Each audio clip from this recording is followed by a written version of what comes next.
Soal Gaza ini mesti ada penyelesaian komprehensif. Nak sebut apa lagi? Itu dah maksimal. Lihat dari kunjungan-kunjungan dia kepada negara lain. Negara mana yang sebut depan Trump itu? Saya sebut. Umpamanya mengundang Presiden Donald Trump atas nama ASEAN.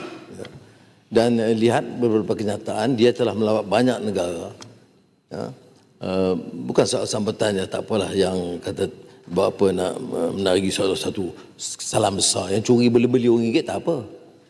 Ini masalah sebahagian berpembangkang. Ya. Baik, tetapi bila yang masalah itu dibesarkan. Tapi saya nak sebut satu perkara yang tak boleh dimungkiri. Ya. Hebat bagaimanapun sudah bicara. Iaitu kita gunakan peluang itu. Kalau saya kata dalam private conversations dalam The Beast, sudah boleh petikai. Tapi openly. Bukan sekali, 3 kali secara terbuka. Saya tak sebut 21 atau 20 point consensus ataupun penyelesaian Presiden Donald Trump. Kita sebut comprehensive solution. Soal Gaza ini mesti ada penyelesaian komprehensif. Nak sebut apa lagi? Itu dah maksimal. Lihat dari kunjungan-kunjungan dia kepada negara lain. Negara mana yang sebut depan Trump itu? Saya sebut.